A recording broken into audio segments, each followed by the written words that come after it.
Hey, what's going on? It's 12 noon on Friday, the last 12 noon on Friday state of real estate we've got for 2018. We're heading full force into 2019. Are you as well? If you're not yet, don't worry. We're going to talk today about laying out a plan to achieve the most amount of income it is that you have ever done. And that's what we're focusing on today. We've done a lot of episodes on business planning, but look, this is the time to get your plan together. This is your last chance. We've got 2019 starting on Tuesday, so you got to be ready to go into this full force, because if you don't have the plan now, January isn't your time to making the plan. January is the time to start executing your plan. So today we're talking about getting that all ready, put together, getting your 2019 to be the best year ever. I've got a great show for you today. We're really excited to bring this one to you. I'm John Chrisman. The show is brought to you by the Tampa School of Real Estate. You're watching State of Real Estate.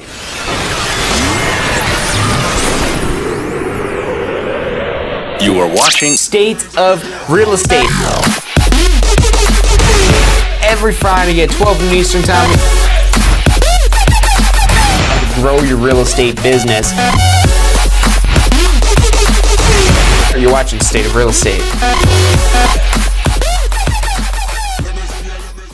Hey, welcome back to this week's episode of State of Real Estate. I'm John Chrisman. The show is brought to you by the Tampa School of Real Estate. Every Friday at 12 noon Eastern Time, we're here live masterminding to grow your real estate business. And look, maybe you've already got a real estate license, maybe you don't yet. Even if you don't have a real estate license yet, you want to have a plan like this in place, or at least a goal.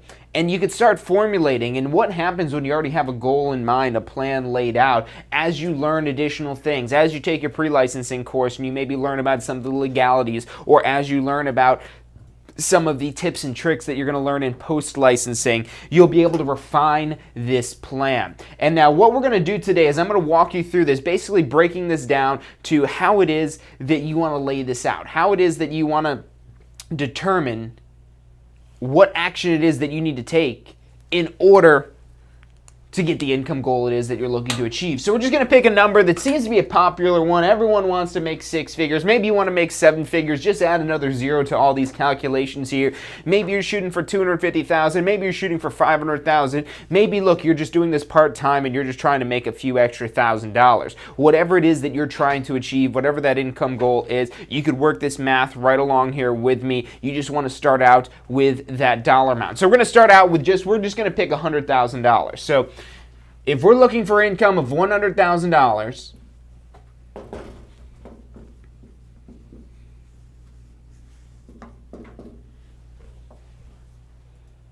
how many houses do we have to sell? That's really the first question. How many houses do we need to sell to make $100,000 in 2019? So this is where we start bringing in some additional math.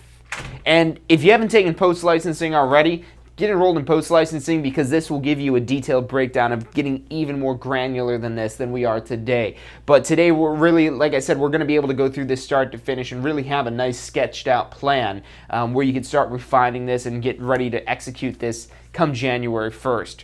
January 1st, but isn't that New Year's Day? Shouldn't I just be, relaxing, having a big feast dinner to celebrate 2019? What do you have to celebrate yet? Your 2019 just started.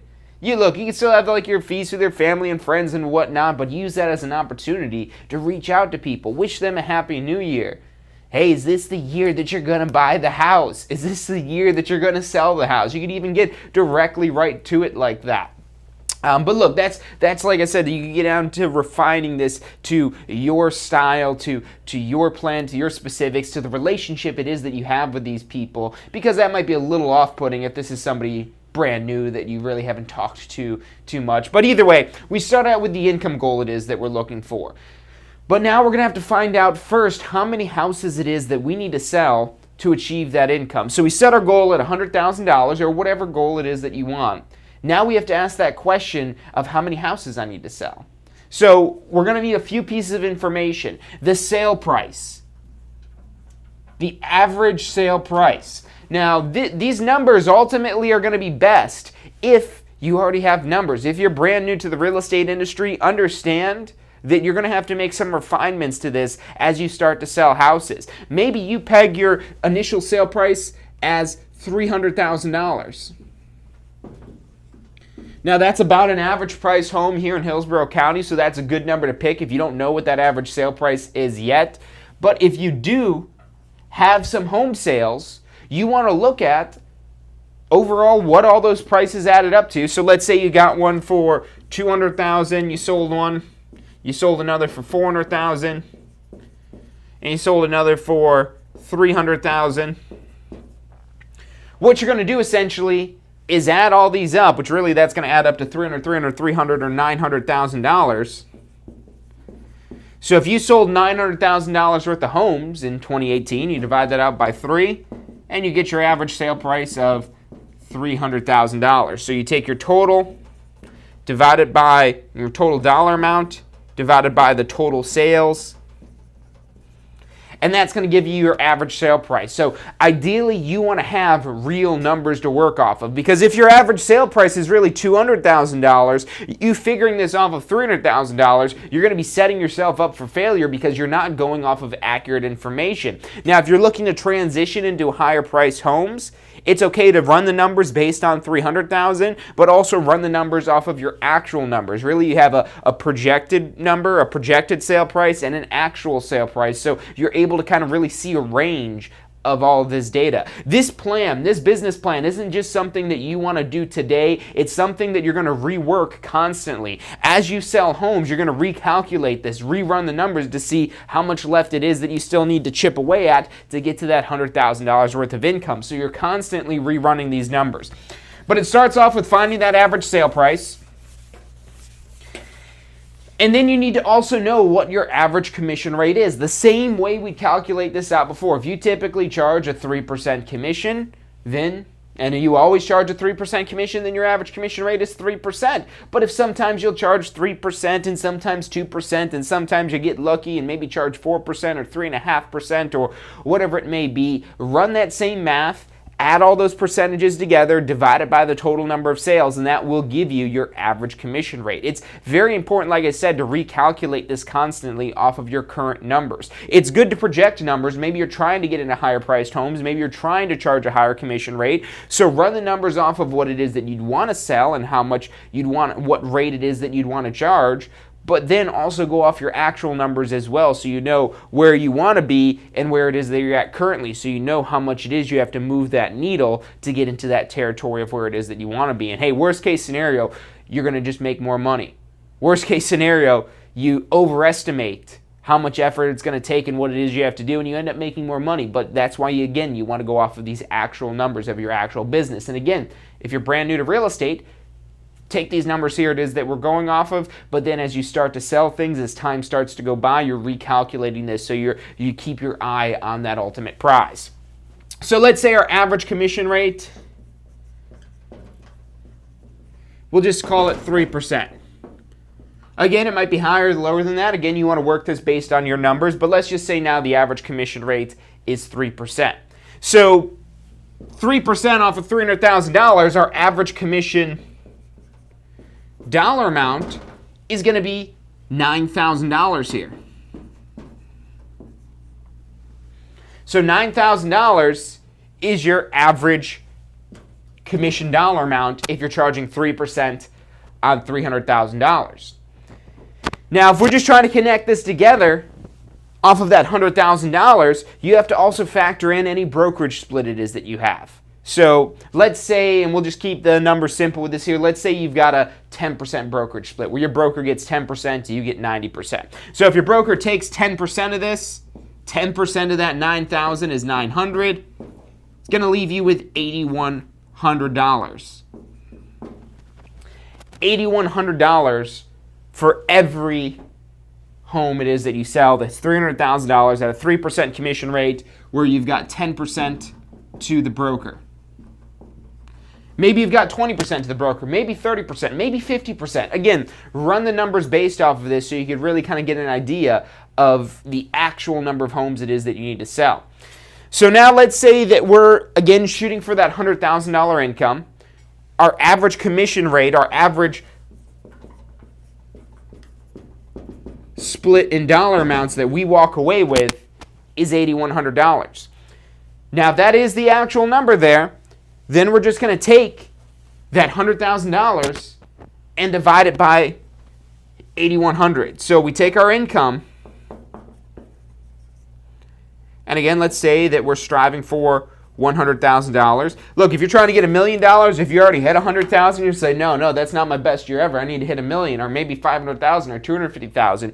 Run the numbers off of this here. It's okay to do this to see how many homes I need to sell to get to that $100,000 mark, or that $1 million mark, or $10 million mark, or whatever it is that you're trying to achieve. And look, this will even work for other businesses outside of real estate, but hey, this is state of real estate, so we're going to keep it focused on real estate here. So we've got our $100,000 income. We're going to divide that by the $8,100. And just some quick math with our handy dandy calculator will tell us, I think it's going to be probably somewhere around 12 properties we need to sell. Yeah, 12.35 if we round. So we'll say 13 properties. But I only need 12.35. How are you going to sell 0.35 of a property? You're not. Let's overestimate this. Let's go a little bit higher here. Let's shoot for the 13, and worst case scenario, we make more money. You got to come back to me and complain when you make more money than what you had planned for? No. Yeah, you'll have to pay maybe a little bit more taxes, but hey, you're still making more money in the long run. So we're shooting for, again, rounding all this stuff up. So we overestimate what it is we need to get to. So 13 properties here, essentially. If we sell 13 properties, just a little bit more than one a month, maybe we account for 1 month out of the year, we've got to sell 2 properties. We sell 1 a month, and 1 month out of the year, we've got to close 2 properties. We do that with a $300,000 average sale price, with a 3% average commission, with 10% going to our broker. We end up getting $100,000 in gross commission income. But now let's stack this a little bit more. Let's say we're going to have some expenses associated with marketing. Because look, it's great if you could just, sell just to your friends and family and close 13 properties to your friends and family. You don't have to spend a penny marketing or advertising or anything like that. But let's say that we're really trying to ramp up business, and we're going to figure in a budget of, let's say, $2,000 a month. So we want to factor in now also advertising cost of $2,000 a month. Now, maybe you can't do this right away. Maybe you're brand new, starting from scratch right from the beginning, and you don't have that much capital to start investing right away in advertising. Maybe you scale this down. Maybe you only start with $500 a month, or maybe you start with no advertising budget for the month, and you're just doing more hard prospecting strategies, such as reaching out to your friends and family, such as door knocking, because that's not going to cost you anything. You use these other kind of bootstrap strategies until you can afford to spend money in advertising and marketing.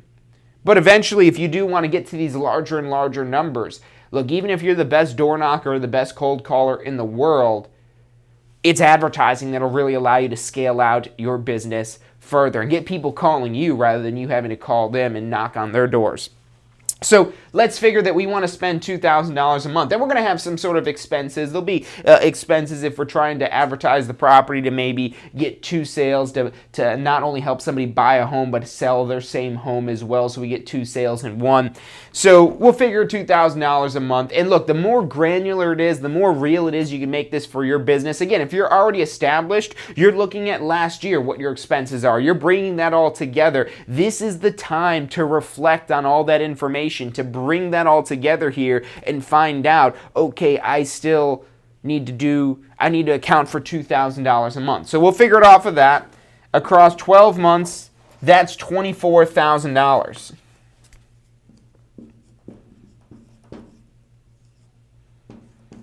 So if we're figuring $2,000 a month for whatever expenses that we have, that's another $24,000 in expenses we've got to factor in. So now we've got to tack that on to the $100,000. And we'll just round it up to $125,000. Again, overestimate this stuff here. Are you going to be mad if you make $101,000 instead of $100,000? Of course not. So we overestimate here. We keep turning up the gas a little bit on this here. And what's going to happen is it does require more effort to tap into these higher numbers. But look, if we put 10 times the effort out there and we still get the same amount of results, at least we're still getting the results it is that we were looking to achieve. So let's say we need $125,000 now. we're still going off of that $8,100 of our commission split that comes to us at the end of the day. So we go 8,100. We divide that now, or I'm sorry, 125,000. Divide that by 8,100. And now we're going to need 16 properties. 15.4, but again, we're going to just round up to, okay, 16 properties we need to sell in order to pay for our $25,000 of expenses estimated. And look, what happens is as you progress through the year, as you go through 2019, February comes around, you're reflecting on this again, you're recalculating these numbers, you're seeing how you're doing. Really, after the first week of January goes by, you're going back to this and say, okay, how is this breaking down? How is this all working out? So let's figure that we need 16 properties that we need to sell. That's what, maybe about 1.5 a month, so 3 properties every other month essentially that we get through there. If we do that, yeah, 3 properties every other month. Yeah, that'll actually end up getting us a little bit higher there. So again, always try to overestimate this. But now how do we close 16 properties? And this is where we start breaking this down further of what actions it is that we need to take on a daily basis to get to that 16 properties. So we cover our advertising, marketing expenses. Look, maybe your expenses are higher than that. Factor them in and figure out what it is that you need to do. So 16 properties. 16's closings, really, I should say, that we need to have. So 16 closings. Now what we need to factor in is how many of our properties are going to actually close. Now we might get 20, 25 properties under contract, but only end up closing 16. How does that happen? Well, deals will sometimes fall through. Maybe, and again, this is going to be where it really starts to vary based on your business, the type of clients it is that you're working with, the price points it is that you're working with, dealing with investors versus dealing with a general retail buyer. And look, this is where you want to track your numbers. You track your numbers here so you know what your closing ratio is, what your closing percentage is. So if you, last year, let's say that you closed 10 properties. So 10 closings, let's say you had, but you had 15 contracts. You got 15 properties under contracts, but only 10 of them actually closed. These are important numbers to keep track of here, because if we're shooting for 16 closings and we only end up with 16 contracts, we're not going to end up with 16 closings, or we have very low odds that we're going to end up with 16 closings, because based on these numbers here, and all we're going to do is our number of closings, divide that by our number of contracts, so 10 divided by 15, and about 67% is what our closing ratio is. Meaning that a third of our contracts aren't going to go through. So now how do we find out how many contracts that we need to have? Well, we're going to divide this by 67%, or 0.67 when we put that in our calculator. So if we take 16 closings, divide that by 0.67 or 67%, we're really going to need about 24 contracts. And now that math is real easy, because now we need 2 contracts a month. 2 contracts a month every month out of 2019 to end up with 16 closings. And maybe you want to be a little bit more conservative with this year. Maybe you want to drop that down to 50%. Then hey, look, then you need 32 contracts. You just want to work these numbers and know how to manipulate these numbers here, so you know as your business ebbs and flows. Because let's say you only get 1 contract in January. Well, now we still need 23 more contracts. So now it's not just 2 contracts a month, it's slightly more than that. Maybe February we make up for that. We get 3 contracts, and now we're back on track to getting our 24 a month by doing just 2 a month, because we did 1 in January, 3 in February. So again, you're changing what it is that you're doing, the effort it is that you're putting in, the spend it is that you're making in your advertising, the amount of doors you knock on, the amount of calls you do, and you're changing all this based on your business. So we'll figure we need 24 contracts. We'll go off of that 67%. We just calculated that, okay, 67% of the time, our contracts are going to close. So that really means we need 24 contracts, not just 16. And you see how you're setting yourself up for failure if you don't work these numbers here. Because if you only figure that you need 16 closings, and you end up with just 16 contracts, but you neglect to remember that only 67% of your contracts close based on your business, now we're going to need slightly more than that. So 24 contracts that we need to get. But now, how many appointments is it that we need to get to 24 contracts? How many appointments do we need to go on? And this is where we really want to drill down to this for what it is we do with buyers, what it is we do with sellers. But just to keep things simple here, let's just assume we're just working with buyers. If we're just working with buyers, and let's say that we typically need, we'll say 5 appointments. Now, again, you want to track your business. You want to track every last detail. So when you start working with a buyer, you're counting how many appointments it is that you have. You're keeping a log somewhere, maybe in a CRM system, maybe on a Google spreadsheet, maybe just on a good old-fashioned pen and paper. But you're keeping track of how many appointments it is that you have with these clients. So you figure out what your appointment ratio is, what your contract ratio is, how many appointments it takes to get to that number of contracts. So let's say again, last year we had 15 contracts. And what you want to do basically is figure out what your appointment ratio is. Let's say that you went on to get those 15 contracts. We'll just say 60 appointments. So we'll say you went on 60 appointments, you got 15 contracts. Again, we're dividing this. 15 contracts divided by 60 appointments, and that's a 25% rate. Now, maybe it's not as good with that. Maybe you actually had to go on 75 appointments. Well, when you divide that out, 15 contracts divided by 75 appointments, you'd end up with a 20% rate. And let's go with that one, the 20%. So let's say that we've got to go on essentially 5 appointments. This is 1 out of 5. 20% is 1 out of 5, meaning on average we go on 5 appointments. And maybe you want to figure it out for that one client. Maybe you only worked with one client in 2018. Hey, look, that's okay. 2019 is a new year. This is the year where you're going to hit that 100,000 because you're doing these numbers. You're going to do the necessary amount of effort to hit that number.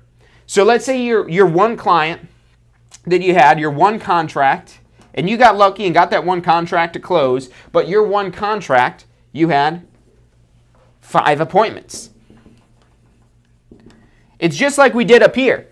The number of contracts divided by the number of appointments, except for now we're just looking at it on an individual basis. One contract, 5 appointments. Again, we do that math, and you're going to get that 20%, 0.20 or 20%. So basically what we're figuring here is that we,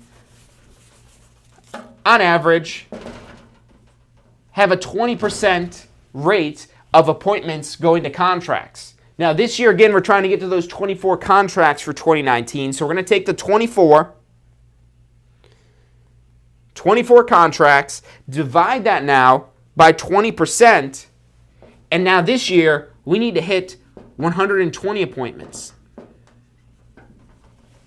And for each step of the way here, you should be figuring out what this all equates out to. So 16 closings, so we do 16, we divide that by 12, and we need about 1.3 a month. We need 1.3 closings a month. Or 24 would be 2 contracts a month. So we want to aim for getting 2 contracts a month. And how do we get to 2 contracts a month? Well, based on our math, based on our business plan that we're figuring here, we need 120 appointments for the year to get to those 24 contracts. And again, this is where you want to update this stuff. Maybe you get a client that's just really stubborn or really picky or really indecisive or whatever's going on, and you maybe have to have 10 or 12 appointments. You want to adjust your numbers based on your current business. You really want to be looking at this at least on a weekly basis so you stay on top of this here. So if we need 120 appointments for a year, that's 10 a month. If we go on 10 appointments a month and 20% of our appointments turn into a contract, we'll end up with 2 contracts. And if 67% of those turn into closings, we'll end up with 1.3 closings per month. Now, when you get these decimals in here again, it's because you're never going to have less than 1 of a closing. You're not going to have 1.3 of a closing. So that's where you want to look at this on different numbers, different scales it is that you could use to look at this here. For looking at the number of appointments, okay, we need to have 10 appointments a month. If we're doing the math and we're readjusting our business plan and we find out that we really need, let's say we bump up now to a 25% rate, I would keep doing what you're doing just in case that number starts to drop down. But let's say this happens. Let's say that number drops. You start tanking with your number of appointments. It goes down to 10%. You want to readjust the numbers now and figure, okay, it's not just 10 a month that we're going to need, it's really 20 a month because only 10% of our appointments turn into a contract. You're keeping track of this, and what you'll see is when these numbers start to drop, you go from 20% appointments to contracts down to 10%, you now have something it is that you could manage yourself on. You could say, okay, I need to go through and figure out what's going wrong in my appointments, that I'm dropping down from a 20% appointment to contract ratio to just 10%. So when these numbers go up, what am I doing right? When they go down, what am I doing wrong? But keeping track of this on a weekly basis will help keep you accountable towards getting to that $100,000 goal we established at the beginning of this episode, or whatever your goal is for whatever your dollar amount. Now getting to those 120 appointments, taking this one step further, and you want to keep reverse engineering this because do you have 120 appointments already? No. Well, how do we get to 120 appointments? So how many leads essentially do we need to have to get an appointment? And again, the best thing to do is look at your numbers. So if last year, what we were figuring, 75 appointments, if we figure we got 75 appointments last year, and let's say that we had 150 leads. Again, we divide this out to figure out what percentage of our leads turn into appointments. And this, we'll just double check the calculator to make sure we're not making any mistake here. But it should be, 50%. So 50% of our leads turn into an appointment. And so what that means is, again, bringing back to when we now want to make that $100,000, the 16 closings, the 24 contracts, 120 appointments. If 50% of our leads turn into appointments, maybe your numbers are different than that. Maybe it's only 40%, maybe it's only 25%. Again, this is why this is individual to your business, because everyone works with different types of clients, everyone deals in different price points, everyone deals in different markets, so you want to combine together everything it is that's unique about you in your own business plan. So if we've got a 50% ratio of appointments, of leads turning into an appointment, then it's really now we need 240 leads for the year. 240 leads. And now this is where you can start doing the math to see maybe if you could afford one of those lead generation companies. Maybe you hire Zillow or Trulia or Realtor.com or whatever it may be. But look, if you go into them, then this is going to really give you a huge advantage going into evaluating these lead generation services, because they're going to sell you, oh yeah, what do you want to go knock on doors for? What do you want to go do cold calling for? Oh, that's so much work. Wouldn't you like to just sit back and let us hand you the leads? Sounds like a compelling pitch, but if you figure this is going to cost $100 per lead, throw 2 zeros on there, that's $24,000. So now going back to that $24,000 of marketing expense, the $2,000 a month, that would maybe fit here. But again, you want to have this business plan in place, because if you're just going off of what the salesperson tells you, oh yeah, just get the leads from us because we'll hand you leads. And if you're expecting every single lead to turn into an appointment, but it turns out not every single lead is going to turn into an appointment, if you haven't worked these numbers yet, you're going to set yourself up for failure. So this is the first thing it is you should do before you try to pull anything into your business. So 240 leads that we're figuring here, and if we break that down, that's 20 leads per month. Just slightly, what is that, 5 leads a week? Yeah, 5 leads a week. 5 leads a week, 1 a day, Monday through Friday. You do that, you get your 10 appointments a month, you get your 2 contracts a month, you get 1.3 closings a month, you end up with your 16 closings a year at 3% commission with a $300,000 average sale price. You end up with your $100,000 of gross commission income factored in with those $25,000 worth of expenses. Look, I know we moved really fast today getting through all of these numbers here. I know there's a lot it is that we talked about here. If you want to see a full detailed business plan calculator, go to tampaschool.com/success. Or better yet, enroll in our post-licensing course, because this business planning portion is part of the post-licensing curriculum with Tampa School of Real Estate. It's about all the time we've got for today. Thank you guys for tuning in. I'll see you guys in 2019. Have you seen what's going on in Tampa?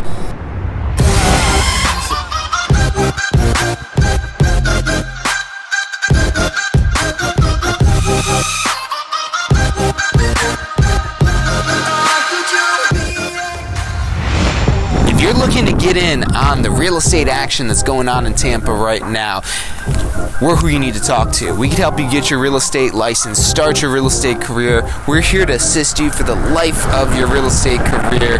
Give us a call. Phone number is 813-928-0106, or check us out online at tampaschool.com. Do you want to incorporate studying for your real estate exams into your busy schedule? Now you can review the key topics you need to know to pass your class and state exams with our MP3 audio review.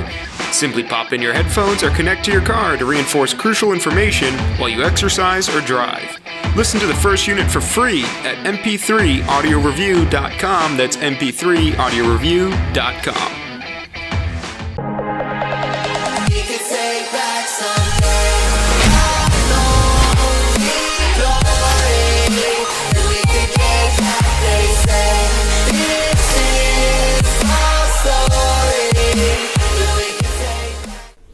Hey, if you're enjoying the show today, which I'm sure you are, be sure to hit like, subscribe, post your comments, share with your friends and family. Thank you guys so much for watching.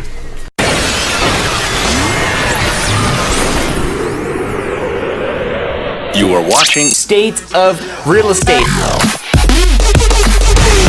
Every Friday at 12 noon Eastern Time. Grow your real estate business. You're watching State of Real Estate.